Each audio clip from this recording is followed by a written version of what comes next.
So, hi, Catherine. Thank you very much for accepting my invitation. Thank you for coming. My pleasure, as always. Catherine, first of all, my condolences. I know that you had, friendship with Nader Talebzadeh, and as you told me before, he was really nice to you. Could you please explain your relationship with Nader Talebzadeh from the beginning? Sure. Look, before 2015, I had no idea who Nader Talebzadeh was. I know that, he's the one behind the invitation that was extended to me, to attend the Palestine conference, which was my first official visit to Iran. And I actually met with him, I think something like 6 hours, from my arrival in Tehran. So I was basically asked by, one of his associates, to come and meet with him. And, when I was asking, who is Nader, why is he so important? They were telling me that he was a very famous filmmaker and that he was, like a rather influential person in Iran, and that, he absolutely wanted to meet with me. So I went, and he was, sitting very casually with his wife at the cafe inside the hotel that, we were all staying in. So I just sat down with him, and we started talking about literature and France, and he told me that he studied in America. His English was absolutely impeccable, and I became really good friend with his wife. I mean, almost instantly. Zainab, she's Lebanese from South Lebanon, and it was, I would say, instant friendship. I mean, I found that he was extremely intelligent. That he was very, very well read, and he was very interesting, intellectually. He had read all the French classics, so we had quite in common in terms of, our likes and dislikes in terms of literature and poetry and art. So yeah, we became fast friends. And, after that first visit into Iran, first of all, during the visit, he facilitated, meetings with, people who at the time I didn't really appreciate who they were. And then I found out that, they were kind of, high ranking officers within the regime. And so I was quite surprised because, I was a nobody. I mean, I just literally just got there, didn't know much about Iran at the time. And I still have a lot to learn. I'm not an expert on Iran or, Iranian politics. But it was fascinating to me because I was thinking, what is it that I did that could ever warrant that kind of friendship, and the extent of his efforts in terms of introducing me to countless people. He's the one actually that just made it possible for me to even say hello to Ayatollah Khamenei. So it was insane that at the time I didn't get it. So I'm not sure that I still do, but it is the way it is. And yeah, subsequently, every single visit that I made to Iran was under the umbrella of Nader, in that he facilitated my interview with Ibrahim Raisi. And I don't know, we didn't brush upon that in our first interview, but, it's impossible for, a Westerner, and anyone for that matter, to get into Iran with a tourist visa and actually, interview anyone in a professional capacity, because obviously you would need to ask permission and you would need to get vetted by Sepah. It did not happen with me because Nader spoke on my behalf and vetted me.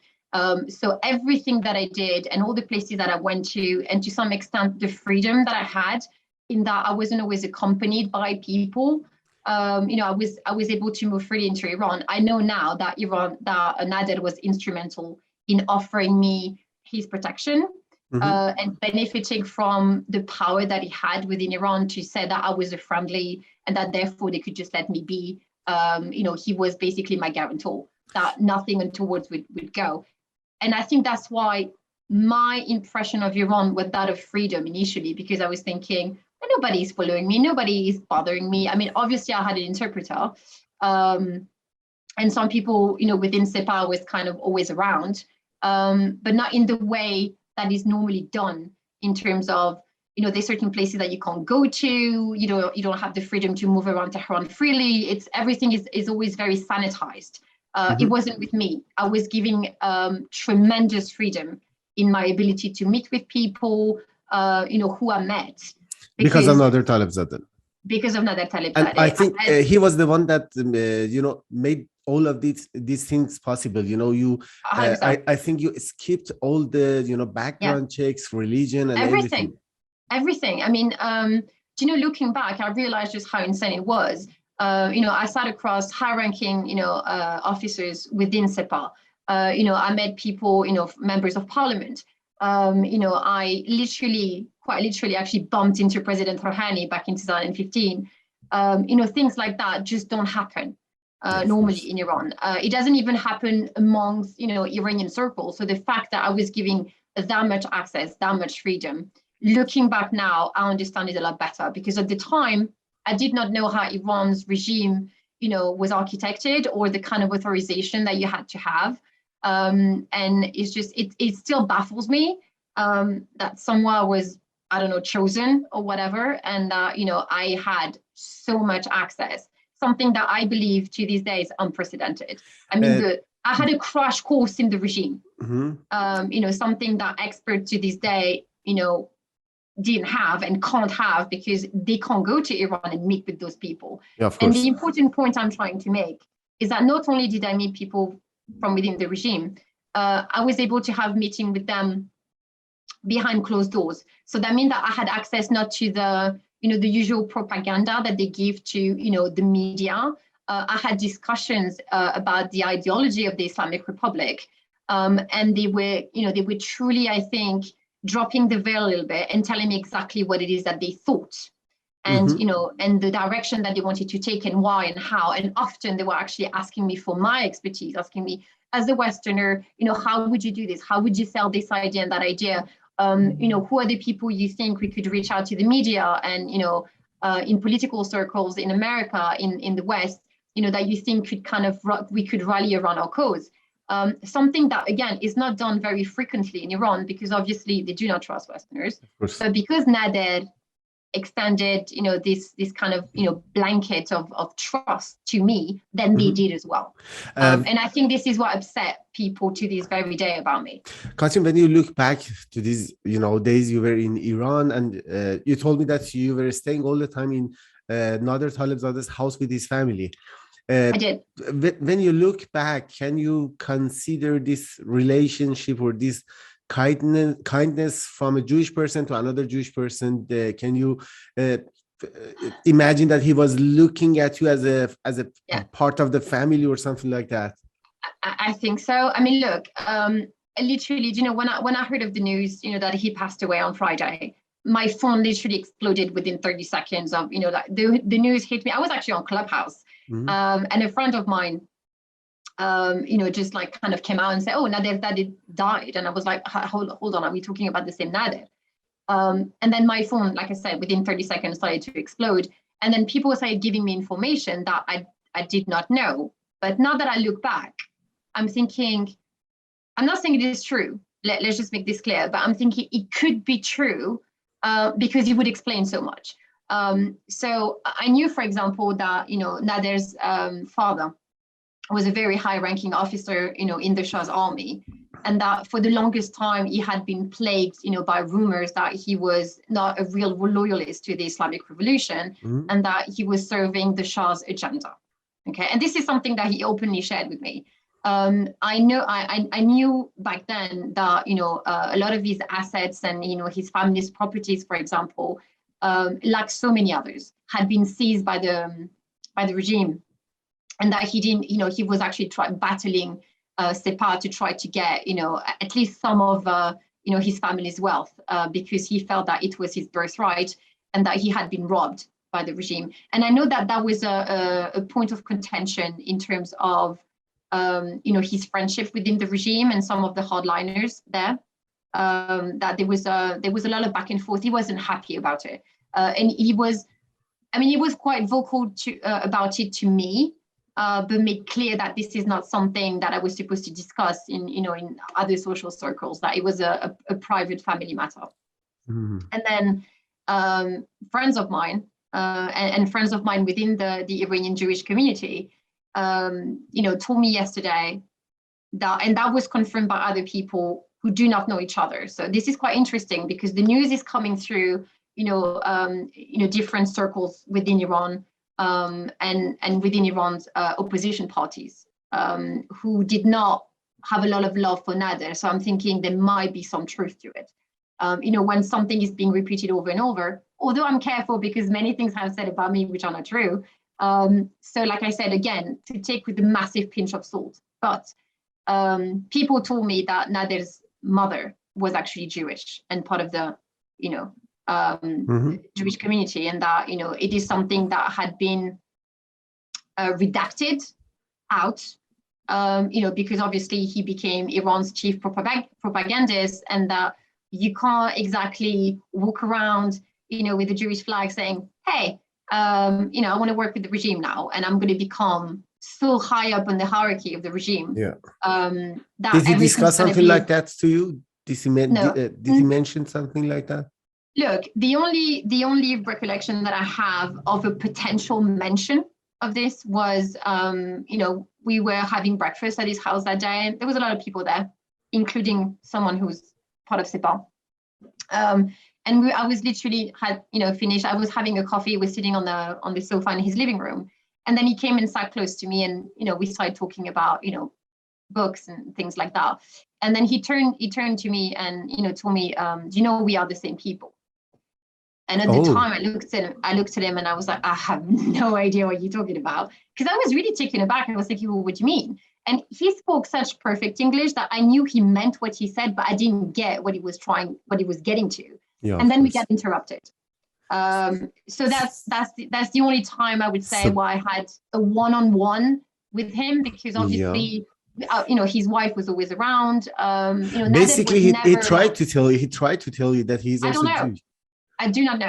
I do not know. We are the same people. What could that mean? Look, looking back now, my analysis of it is that yes, he was trying to tell me something. Now, do I want to make the jump and say that he was working for Mossad? No. Is there something to Nader that we may have missed? Yes, I think he was a very complicated man. Mm-hmm. Was he a loyalist to the regime? On the surface, I would say 100%. I mean, he dedicated his life work to promoting the agenda of the Islamic Revolution. Mm-hmm. Now, do I believe that maybe there was more to that story that he gave the world, and that his true loyalty lied somewhere else? I'm beginning to think that it is definitely a very strong possibility. Have we missed? I'm sorry, this is my cat. Have we missed the true nature of Nader? Possibly. I don't know. But at the same time, I don't think he washes away the harm that he helped architect. Catherine, what about his family? When you were arguing about the normal stuff, the daily conversations, for example, his wife, did she mention something about regime? Is she satisfied with the country? She wasn't a fan of the regime, and I'm going to leave it at that, because she did not agree. She did not agree with many things, and she was very vocal about her criticism of the regime's propensity to crack down on people's religious freedom of thought, freedom of speech, and that she did not believe that Iran institution, the way they were architected, were viable. Did she discuss this kind of things with you privately in person? Or she did. Not in front of Nader? No, she did. I mean, she came out with some certain criticism, but it was never discussed at length. It was just things that she was saying, but never publicly. Nader was always surrounded by people, so it was very rare that you would catch him, kind of, on a one-to-one. It was, I mean, his wife was always with him, obviously, but there was always other people too. But quite often he would drop, little snippets of not criticism, but he was just pointing things out. And it was. At the time, again, I didn't make much of it. I thought that was just, commentaries that he was making. Now that I look back, I'm realizing that maybe there's a lot more to the story that I completely missed, because I had no idea. I didn't know. And it's not even something that I even fathomed, in the way that in my mind, it never crossed my mind that he could be of Jewish ancestry. Because, as well as, as you know very well that, you know, because if his mom was indeed Jewish, then he is Jew. Regardless of after, you know, whether he decided to follow Shia Islam or, you know, Buddhism or whatever, it doesn't change the fact that, you know, on his DNA is forever linked to the land of Israel. And so that we're clear, I don't care who you are across the world, and even people who identify, you know, secular Jews, atheist Jews, you know, even anti-Zionist Jews, when push comes to shove, you know, I think that your blood will speak at some point, and that you would align yourself, you know, with your people, you know, if anything, out of a sense of self-preservation. You know, this is something that I think maybe this is one of the reasons why the Jews are hated so much across the world, is that we have a very strong sense of community that is passed on, you know, generation to generation, regardless of socioeconomics, regardless of your education, regardless of your belief system. You know, regardless even of the support of Israel, of the state of Israel as it is today. Exactly. There's a very strong understanding that our survival as a people is linked to our ability to support one another when it matters most. And we can disagree about politics all day, every day, and we do, but we are still one people. We understand this on a very cellular level. And for me, having that information and the possibility that Nader was actually a Jew and that he was at the heart of the regime blows my mind. Blows my mind. But it happened before. And I tell you something else. If my story and my little interview with President Raisi shook Iran the way it did, Nader has the potential of blowing, you know, the whole revolution system wide open, and actually make people realize that, number one, they may have friends in places that they did not know they had friends. Number two, that, you know, this whole concept that the Islamic Republic cannot be broken into is a fallacy. It's not as strong as they think it is. You know, for all the paranoia and the spying and the listening on people and the cracking down and you know, breaking people's bones in prison, you know, you're not out of reach of the people who are trying to dismantle you, and that ultimately there's a clock on you, and you know that, which is why they're so paranoid. But for someone like Nader to, if indeed he's done what he's done, and I don't know whether he was working with intelligence services, I don't know, that's insane, because he had direct access to you know, Khamenei. He had direct access to Raisi. He was friend with Raisi, who's the biggest anti-Semite in the world. You know, he came face to face with Ahmadinejad's camp. He was actually quite, I mean, as far as they were concerned, he was a dissident because he did not espouse, you know, their violent ideology. It's crazy. This is the man who everyone turned to rally, you know, new blood to the revolution in terms of support outside of Iran, inside of Iran. He was the man who advised Sepa on what to do, how to do it, when to do it in terms of their media propaganda. He's the man that, you know, sat across countless Western intellectuals, had debates with them. You know, Oliver Stone, for example, you know, was invited on his show. So many people. He was controlling the narrative outside of Iran. So who knows? Who knows, you know, if those people Iran thinks are actually their allies in terms of Oliver Stone and all the other people, the Congress people, you know, MPs in the UK. Now they need to ask themselves, the people we think are on our side might not be on our side because Nader was instrumental to bringing them on. And who knows? Who knows? It's crazy. It's crazy. Yeah. Thank you very much for your time, Catherine. Thank you very much. I hope you're very welcome. Everything goes well for you after these kind of rumors and all of these, you know, things that you have to bear in virtual, you know, societies. I don't pay attention to you know, to rumors and slander. So I know some people are still peddling the idea that, you know, I'm a spy, I'm this, I'm that. I don't really care. But comparing to Nader, you're very really oh my god, lazy. I'm just like, I've done spy. Nothing. I mean, you know, I'm thinking if you had a massive freak out over me, and my little stunt, what about now? I mean, this man was friend with Khamenei, friend with Raisi, Yeah, friend with countless people. So doesn't mean that the regime now will have to assassinate everybody or, you know, put everybody under house arrest. Nobody will be left standing. Of course. So good luck. Okay, thank you for your time. Have a nice day, Katrin. Bye.